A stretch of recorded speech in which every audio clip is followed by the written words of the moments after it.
ಸದ್ಗುರು, ನೀವು ಹೇಳಿದ್ರಿ ಸೃಷ್ಟಿ ಅದರ ಕೆಲಸ ಮಾಡಿದೆ. ಈಗ ನಿಮ್ಮ ಕೆಲಸ ಜೀವನನ ಜೀವಿಸೋದು. ಸುಮ್ಮನೆ ಅಲ್ಲೆಲ್ಲೋ ನೋಡಬೇಡಿ ಅಂತ. ಜೊತೆಗೆ ಉಪಾಸನೆ ಬಗ್ಗೆ ಹೇಳಿದ್ರಿ. ನೀವು ಕಿರುಪಾತ್ರದಲ್ಲಿರಬೇಕು, ಮುಖ್ಯ ಪಾತ್ರದಲ್ಲಲ್ಲ ಅಂತ. ಆದರೆ ಇವೆರಡೂ ನನಗೆ ಪರಸ್ಪರ ವಿರುದ್ಧವಾದ್ದು ಅನ್ನಿಸ್ತಿದೆ. ಇದನ್ನ ವಿವರಿಸ್ತೀರಾ?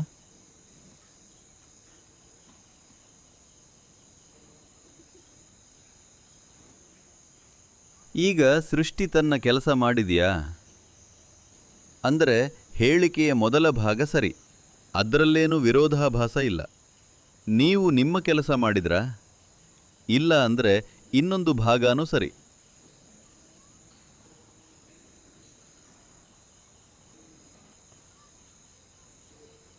ಜೊತೆಗೆ ಉಪಾಸನೆಯಲ್ಲಿರಿ ಅಂತಿದ್ದೀನಿ. ಯಾಕಂದರೆ ಅಸ್ತಿತ್ವದಲ್ಲಿ ನಿಮ್ಮ ಪಾತ್ರ ತುಂಬ ಚಿಕ್ಕದು. ಬಹುತೇಕ ಎಲ್ಲವನ್ನೂ ನಿಮಗಾಗಿ ಮಾಡಿಕೊಡ್ಲಾಗ್ತಿದೆ. ಭೂಮಿನ ನೀವು ತಿರುಗಿಸ್ತಿದ್ದೀರಾ? ಇಲ್ಲ. ಅದು ತಿರುಗದಿದ್ದರೆ ಬದುಕೋಕ್ಕಾಗತ್ತಾ? ಆಗತ್ತಾ? ಇಲ್ಲ. ವಾತಾವರಣನ ನಿರ್ವಹಿಸ್ತಿದ್ದೀರಾ? ಅದನ್ನು ಹಾಳು ಮಾಡ್ತಿದ್ದೀರಿ, ಆದರೆ ನಿರ್ವಹಿಸ್ತಿಲ್ಲ ಅಲ್ವಾ? ಹೃದಯದ ಬಡಿತಾನ ಮಾಡ್ತಿದ್ದೀರಾ? ಇಲ್ಲ. ಉಸಿರಾಡ್ತಿದ್ದೀರಾ?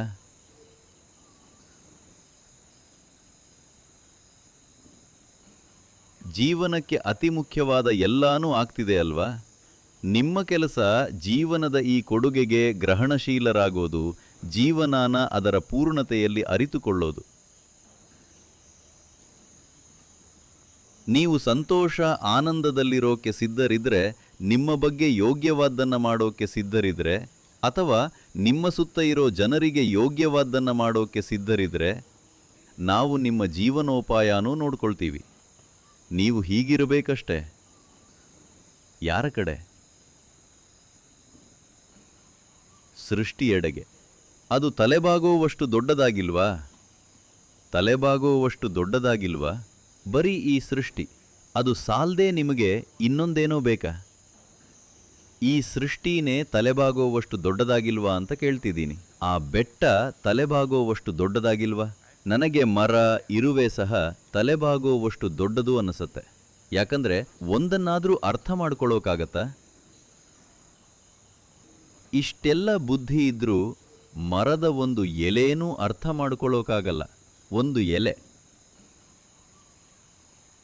ಅಂದರೆ ಇಲ್ಲಾಗ್ತಿರೋ ಎಲ್ಲದರ ಈ ಅಸಾಮಾನ್ಯ ಪ್ರಜ್ಞಾಶಕ್ತಿ.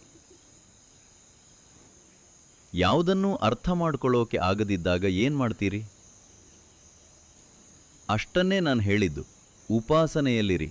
ಯಾಕಂದರೆ ಹೇಗಿದ್ರೂ ಅಸ್ತಿತ್ವದಲ್ಲಿ ನಿಮ್ಮ ಪಾತ್ರ ತುಂಬಾ ಚಿಕ್ಕದು.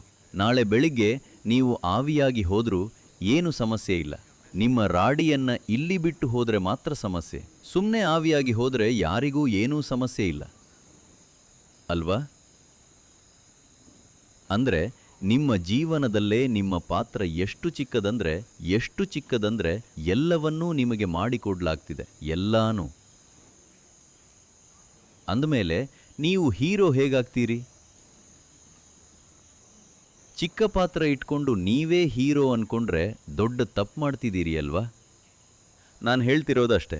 ನಾನು ಯಾವುದೋ ದೊಡ್ಡ ಆಧ್ಯಾತ್ಮಿಕ ಸಾಧನೆ ಮಾಡೋಕೆ ಹೇಳ್ತಿಲ್ಲ. But if you live in truth, that is a sadhana. What else? ನೀವು ವಾಸ್ತವದಲ್ಲಿ ಬದುಕಿದರೆ ಅದೊಂದು ಸಾಧನ ಅಲ್ಲದೆ ಇನ್ನೇನು? ನೀವು ಸೃಷ್ಟಿಸ್ಕೊಳ್ತಿರೋ ಸುಳ್ಳನ್ನು ನಿಲ್ಲಿಸಿದ್ರೆ ಅದೇ ಸಾಧನ. ಸತ್ಯವನ್ನು ಅನ್ವೇಷಿಸೋದು, ಅರಿಯೋದು ಅಂದರೆ ಅದನ್ನು ಹುಡುಕಿ ಎಲ್ಲೋ ಹೋಗಬೇಕು ಅಂತಲ್ಲ. ಅದು ಪರ್ವತದ ಹಿಂದೆ ಅಡಗಿಕೊಂಡಿಲ್ಲ. ಅದು ಈ ಕಡೆನೇ ಇದೆ. ಸದ್ಯ ಭೂಮಿಯ ಈ ಕಡೆ ಕತ್ತಲಾಗಿದೆ ಅಂತ ಇನ್ನೊಂದು ಕಡೆ ಹುಡುಕೋಕೆ ಹೋಗ್ತೀರಾ? ಇಲ್ಲ, ಅದಿಲ್ಲೇ ಇದೆ. ಸತ್ಯ ಅಂದರೆ ಇಷ್ಟೇ. ಏನೆಲ್ಲ ಇದೆಯೋ ಅದು ಸತ್ಯ. ಏನನ್ನೆಲ್ಲ ನೀವು ಮಾಡ್ಕೊಂಡಿದ್ದೀರೋ ಅದು ಸುಳ್ಳು ಅಲ್ವಾ? ಈ ಅಸ್ತಿತ್ವದಲ್ಲಿ ನೀವು ಹೀರೋ ಅಂದುಕೊಂಡ್ರೆ ಅದು ನಿಮ್ಮ ಅಸಂಬದ್ಧ. ವಾಸ್ತವಕ್ಕೂ ಅದಕ್ಕೂ ಸಂಬಂಧ ಇಲ್ಲ. ಇದನ್ನು ನೀವು ಅರ್ಥ ಮಾಡಿಕೊಂಡ್ರೆ ಈ ಅಸ್ತಿತ್ವದಲ್ಲಿ ನಿಮ್ಮದು ತುಂಬ ಚಿಕ್ಕ ಪಾತ್ರ ಅಂತ ಅರ್ಥ ಮಾಡಿಕೊಂಡ್ರೆ ಅಸ್ತಿತ್ವದ ನಿರ್ಮಾಣದಲ್ಲಷ್ಟೇ ಅಲ್ಲ, ನಿಮ್ಮ ಉಸಿರು ಅಥವಾ ಹೃದಯ ಬಡಿತದಂಥ ಸರಳ ಸಂಗತಿಗಳನ್ನು ನಿಮ್ಮ ಕೈಲಿಟ್ಟರೂ ಸಾಕು, ಒಂದೇ ನಿಮಿಷದಲ್ಲಿ ದೊಡ್ಡ ಫಜೀತಿಯಾಗ್ತೀರಿ. ಹೌದಾ ಅಲ್ವಾ? ಹಾಗಾಗಿ ನಾನೇನೋ ಹೊಸತನ್ನ ಹೇಳ್ತಿಲ್ಲ, ಇದು ಬೋಧನೆ ಅಲ್ಲ. ನಿಮ್ಮ ಜೀವನದ ವಾಸ್ತವತೆಯನ್ನು ನೆನಪಿಸ್ತಿದ್ದೀನಷ್ಟೆ. ವಾಸ್ತವದಲ್ಲಿ ಜೀವಿಸೋದು ಅಂದರೆ ಇಷ್ಟೇ, ನೀವು ಏನನ್ನೂ ಮಾಡ್ಕೊಳ್ದೇ ಇರೋದು.